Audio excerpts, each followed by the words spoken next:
देखिए, सरकार की गलती कहेंगे। अब सरकार में जो लोग रहे, अधिकारी की गलती नहीं है, अधिकारियों की भी गलती है, लेकिन सबसे ज्यादा गलती सरकार की। अगर सरकार चाह ले तो अधिकारी को तो करना पड़ेगा। अगर अधिकारी नहीं काम करेंगे तो उनको हटा दिया जाएगा, तो सरकार के हाथ में है। सरकार से मांग कर रहे हैं, बीपीएससी से मांग कर रहे हैं, शिक्षा विभाग से मांग कर रहे हैं कि जितना सीट खाली है उसके लिए आप सप्लीमेंट्री रिजल्ट दीजिए। जब आप डोमिसाइल को बीच बहाली में हटा सकते हैं, वापस ले सकते हैं। डोमिसाइल तो बीच बहाली से हटाया गया, तो आप वेटिंग लिस्ट का भी प्रावधान कर सकते हैं सरकार चाहे तो। 15,000 लगभग तो यही सीट खाली दिख रहा है, तो सप्लीमेंट्री रिजल्ट तो 15,000 ही आना चाहिए सबसे पहले। इसके अलावा मांग करते हैं ना, एक तो बिल्कुल हम मांग करें। नमस्कार, मैं हूं अनुकुल तिवारी और आप लाइव सीरीज देख रहे थे। हमारे साथ छात्र नेता दिलीप मौजूद है। बहुत दिनों के बाद सड़क पर मुलाकात हुई आपसे। बहुत लोग इंतजार कर रहे थे कि छात्र नेता दिलीप कब बोलेंगे, कब आवाज उठाएंगे। कल बड़ा दिन है, एक बड़ा दिन कि शिक्षक अभ्यर्थी जो हैं वो परीक्षा में बैठने वाले 2.0 का, और एक उदासी वाला दिन कि सप्लीमेंट्री रिजल्ट नहीं दिया गया तो लोग फॉर्म नहीं भरे 2.0 का। वो लोग के लिए अब क्या?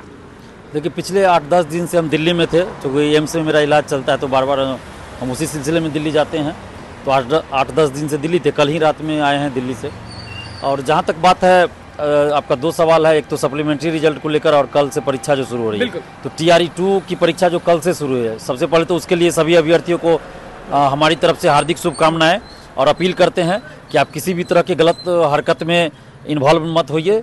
पेपर लीक हो, धांधली सेटिंग हो, या कुछ भी इस तरह का कदाचार में संलिप्त मत होइए। और कहीं भी आपको किसी भी तरह से गलत नजर आवे, गड़बड़ी नजर आवे, तो उसकी शिकायत आप जरूर BPSC को कीजिए, या फिर आप हमें भी बता सकते हैं, ताकि हम BPSC तक उस चीज को पहुंचा देंगे। आपका नाम सार्वजनिक नहीं किया जाएगा, इसके लिए अपनी एक डर है क्या? दरोगा में जैसे डरते हैं लोग, वैसा TRE 2.0 में डरने की जरूरत है या नहीं है? नहीं, डरने की इसमें कोई जरूरत नहीं है। दरोगा सिपाही में तो उनके जो चेयरमैन है या फिर जो भी व्यवस्था है, वो लोग सुधार चाहते नहीं है। लेकिन BPSC में पहले भी यही व्यवस्था थी कि कोई सुधार नहीं होता था, पेपर लीक हो जाता था कभी धांधली से। लेकिन अब सुधार हुआ है, तो अभी तो कई परीक्षाएं आयोजित हुई है। TRE-1 ही हुआ, कहीं से कोई पेपर लीक की सूचना नहीं, किसी तरह की गड़बड़ी नहीं। तो हमें विश्वास है कि कल से जो परीक्षा शुरू हो रही है शिक्षक भर्ती TRE-2 का, उसमें कोई गड़बड़ी नहीं होगी, कहीं से कोई पेपर लीक नहीं होगी, अच्छे से एग्जाम होगा। अभ्यर्थियों से भी हम सहयोग की अपील कर रहे हैं कि आप भी सरकार का, BPSC का सहयोग कीजिए, कि आपको अगर कहीं कुछ गड़बड़ी नजर आए तो जरूर बताइए। तो एक तरह का जंग कह सकते हैं, क्योंकि पिछली बार TRE 1.0 में आप भी जानते हैं कि नियोजित शिक्षक जो हैं वो बाजी मार गए थे। कल भी वो लोग बैठेंगे तो क्या होगा? देखो, तो नियोजित शिक्षक का अधिकार है। मान लीजिए कोई अगर सिविल सेवा की परीक्षा देते हैं, चाहे वो UPSC से हो, BPSC से हो, तो वो अगर सफल हो जाते हैं उसके बाद भी अगर वो चाहते हैं तो परीक्षा देते हैं। उनको लिए कंफ्यूजन नहीं करते? नीतीश कुमार तो कहते हैं कि आपको एक परीक्षा देना है, जो आप दे दीजिएगा तो राजकर्मी का दर्जा मिल जाएगा, और एक तरफ ये लोग से फॉर्म भरवाया जाता है। तो ये झोल लिया है। ये चीज तो गलत है। सरकार घोषणा करती है तो उसको ऑफिशियली लागू भी करना चाहिए, ताकि वो लोग इसमें एग्जाम नहीं देते। अगर मान लीजिए 1 to 5 में है, अगर वो ऊपर के क्लास के टीचर बना तब वो एग्जाम देते। 1 to 5 के ही टीचर बनने के लिए एग्जाम देने की जरूरत नहीं होती। तो राज्यकर्मी का दर्जा इनको ऑफिशियली अगर दे दिया जाता तो फिर ये समस्या नहीं होती। सरकार कंफ्यूजन नहीं, आप इसको कंफ्यूजन नहीं समझते? बिल्कुल कंफ्यूजन है। अभी भी शिक्षक जो बन चुके पहले से है, उनको अभी भी ये विश्वास नहीं है कि राज्यकर्मी का दर्जा उनको मिल ही जाएगा, क्योंकि सरकार घोषणा करती है, पार्टियां जो है वादा करती है, लेकिन उसको निभाती नहीं है। तो इसलिए सबसे बड़ी गलती किसकी है, नीतीश कुमार या तेजस्वी यादव, जो झटपट तो कर दिए, लेकिन विभाग जो है, शिक्षा विभाग हो गया, BPSC आयोग हो गया, वो बात सुनने को तैयार नहीं है? देखिए, सरकार की गलती कहेंगे। अब सरकार में जो लोग रहे, अधिकारी की गलती नहीं है, अधिकारियों की भी गलती है, लेकिन सबसे ज्यादा गलती सरकार की। अगर सरकार चाह ले तो अधिकारी को तो करना पड़ेगा। अगर अधिकारी नहीं काम करेंगे तो उनको हटा दिया जाएगा, तो सरकार के हाथ में है। तो सबसे बड़ी गलती नीतीश कुमार और तेजस्वी यादव के हाथ में। बिल्कुल, अभी वही लोग हैं सरकार में, तो उन्हीं के हाथ में है। अगर अतुल प्रसाद जो है वो ट्वीट करके बोले थे, आपको भी याद होगा, कि नवंबर के महीने में निकल जाएगा सप्लीमेंट्री रिजल्ट। लेकिन अब कहा जा रहा है अब कल परीक्षा और अब तक सप्लीमेंट्री रिजल्ट का आता पता कुछ नहीं। देखिए, उन्होंने मंथ का जिक्र नहीं किया था, ये कहा था कि सप्लीमेंट्री रिजल्ट दिया जाएगा इस महीने। ये तो मुझे नहीं ध्यान है कि इस महीने में उन्होंने कहा था। लेकिन हम लोग अभी भी मांग कर रहे हैं, सरकार से मांग कर रहे हैं, BPSC से मांग कर रहे हैं, शिक्षा विभाग से मांग कर रहे हैं कि जितना सीट खाली है उसके लिए आप सप्लीमेंट्री रिजल्ट दीजिए। जब आप डोमिसाइल को बीच बहाली में हटा सकते हैं, वापस ले सकते हैं। डोमिसाइल तो बीच बहाली से हटाया गया, तो आप वेटिंग लिस्ट का भी प्रावधान कर सकते हैं सरकार चाहे तो। बिल्कुल। और आप वेटिंग लिस्ट का प्रावधान अगर नहीं भी है तो भी आप सप्लीमेंट्री रिजल्ट दे सकते हैं, क्योंकि 1,20,000 का आपने जारी किया था, औपबंधिक मेरिट लिस्ट जारी किया था BPSC ने। उसमें 1,10,000 को नियुक्ति पत्र 2 नवंबर को मिला।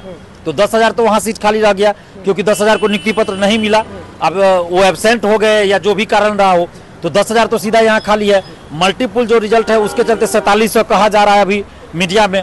तो लगभग 15,000 तो ये हो गया। 4700 सही है या गलत है? अब ये तो मुझे नहीं पता, ये तो सरकार के पास, आयोग के पास और शिक्षा विभाग के पास डाटा होगा, लेकिन जो कहा जा रहा है उसी के आधार पे हम कह रहे हैं।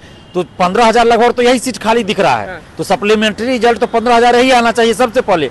इसके अलावा मांग करते हैं ना, एक तो बिल्कुल हम मांग कर रहे हैं। इसके अलावा जो STT मतलब पास नहीं थी, अपियरिंग में भर दिए, वो लोग बाहर हुए। सीटेट फेल कर गए, BEd DLEd फेल कर गए, या जिनका मार्कशीट नहीं आया वो लोग बाहर हुए, तो उन लोगों के जगह पे तो सीट खाली हुआ। बिल्कुल खाली हुआ। तो जितना सीट खाली है उन सब पे सप्लीमेंट्री रिजल्ट। बहुत लोग ये भी आवाज उठाए थे कि छात्र नेता दिलीप चुप हो गए हैं, आवाज नहीं उठा रहे शिक्षक अभ्यर्थियों के लिए। नहीं, तो चुप क्या हो गए? मतलब कि सरकार से डर गए, पुलिस प्रशासन से डर गए, आयोग से डर गए? अगर हम किसी से डरते तो आज आपके सामने हम आपके चैनल पे नहीं बोलते, हम चुप पे रहते। तो कल जाइएगा ना, जितने भी सेंटर्स होंगे वहाँ घूमने जाइएगा ना? बिल्कुल हम जाएंगे। हम बोले ना कि दिल्ली एम्स में हम इलाज कराने के सिलसिले में गए हुए थे, और उसमें मेरा तो कुछ नहीं चलेगा ना। मेरा अपना हॉस्पिटल तो नहीं कि जब चाहे हम वहाँ चले जाएंगे। और ना हम किसी, आवाज बुलंद है दिलीप कुमार, आवाज बुलंद है। हम किसी बड़े नेता, बड़े क्या छोटे नेता या बड़े नेता या किसी मंत्री का बेटा नहीं ना है कि हम जब चाहेंगे कहीं जाके दिखवा लेंगे, वैसा नहीं है। तो हम लोग को प्रोसेस से जाना पड़ता है, तो समय लगता है हर चीज में। अच्छा, ये कभी आपने सुना था, बहुत बहालियां आपने देखी हैं, दरोगा हो गया, पुलिस हो गया, सिपाही हो गया, आपने हर चीज देखा, आंदोलन भी किया आपने। ऐसी बहाली आपने देखी थी कि इतना खींचा जा रहा है? कहा जाता है कि TRE 1.0 में जो सीट्स बच गए हैं वो तीसरी बहाली, मतलब कि अब लोग तीसरी बहाली का इंतजार करें। देखिए, सरकार की जो पॉलिसी है ना, मैंने पहले ही कहा था, 1,70,000 जब वैकेंसी आई थी, मैंने उस समय भी कहा था कि 1,70,000 स्कूल में पढ़ाते हुए शिक्षक दिखना चाहिए। आज तो मैंने उस दिन भी कहा था, दिखता है? नहीं दिखता है। अभी तो पता चल रहा है 88,000 या जो भी संख्या हो, सरकार के पास एग्जैक्ट डाटा होगा, लेकिन कहीं कहीं की बात और दिखते 1000। बिल्कुल 1,70,000 में आ गए। 1,20,000 का आपने जारी किया रिजल्ट, उसके बाद 1,10,000 का नियुक्ति पत्र दिया, उसमें भी बहुत सारे लोग बाहर हुए। बहुत सारे लोग, अभी देखिए यूपी के 100 लोग जो है रिजाइन दे रहे हैं, बिहार के भी बहुत सारे लोग इस्तीफा दे रहे हैं, बहुत कुछ और कारणों से, जो भी कारण हो।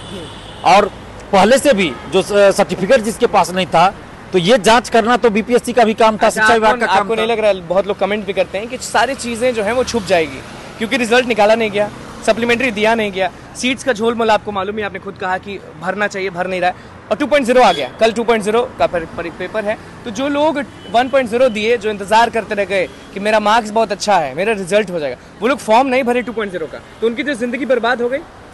नहीं, ऐसा तो मुझे नहीं लगता। फॉर्म भरे होंगे, अगर कुछ लोग नहीं भरे हैं तो जरूर ये निश्चित रूप से उनके लिए बहुत घातक है, और बहुत उनके लिए हमारी भी सहानुभूति उनके साथ है। और सरकार से हम आग्रह करेंगे कि आप सप्लीमेंट्री रिजल्ट जितना सीट खाली है उसके लिए आप जारी कीजिए। और ये तो 15,000 तो सीधा दिख रहा है कि 10,000 को नियुक्ति पत्र नहीं दिया गया 2 नवंबर को, कि 1,10,000 को ही कहा गया नियुक्ति पत्र दिया जा रहा है। उसके बाद बहुत सारे लोग स्कूल से बाहर हुए हैं, जो उनके पास सर्टिफिकेट नहीं था, फर्जी सर्टिफिकेट था, या सर्टिफिकेट नहीं था, या अन्य कारणों से बाहर हुए, तो सीट तो बहुत ज्यादा खाली होगी। डिमांड है छात्र नेता दिलीप की कि सीट भरिए वरना दिक्कत है। बिल्कुल सीट भरिए, हम सरकार से मांग कर रहे हैं। और BPSC को जब तक रिक्तियां नहीं भेजेगा शिक्षा विभाग, तो BPSC लिस्ट जारी नहीं कर सकता, ये हम लोग भी जानते हैं। के पाठक की गलती है। अब के पाठक जी को कहिए, शिक्षा विभाग को कहिए, सरकार की कहिए, सबसे ऊपर तो सरकार है। मान सरकार से ऊपर आपने कह दिया कि नीतीश कुमार तेजस्वी यादव की गलती है, वो सुधार पाएंगे तो होगा। बिल्कुल, जब तक सरकार का आदेश नहीं आएगा तो शिक्षा विभाग क्यों करेगा? सरकार जैसा आदेश देगी, शिक्षा विभाग वैसा, BPSC वैसा काम करेगा। एक्टिव रहिएगा या नहीं रहिएगा? बिल्कुल हम एक्टिव है। हम तो उम्मीद करते हैं, भरोसा भी है, विश्वास भी है कि कल से जो परीक्षा हो रही है बहुत अच्छे से हो, किसी तरह की गड़बड़ी ना हो। और अभ्यर्थियों से भी अपील कर रहे हैं कि आप लोग भी अच्छे से एग्जाम दीजिए, किसी लालच में मत फंसिए, कोई दलाल सेटर के चक्कर में मत फंसिए, और अच्छे से एग्जाम दीजिए। देखिए, छात्र नेता दिलीप हमारे साथ मौजूद है, उनका साफ तौर पे कहना है कि कल हम अलर्ट मोड पर रहेंगे, सब चीज देखते रहेंगे। और देखिए, सीधे इल्जाम लगा रहे हैं नीतीश कुमार तेजस्वी यादव पे कि वो अगर चाहें तभी कुछ हो पाएगा। और देखिए, सीट के बारे में विवाद के, सप्लीमेंट्री रिजल्ट के बारे में, बहुत दिनों के बाद रोड पर किस तरह से गर्जन छात्र नेता दिलीप कुमार, वो आपने देख लिया। तो बस चैनल को सब्सक्राइब करें। धन्यवाद।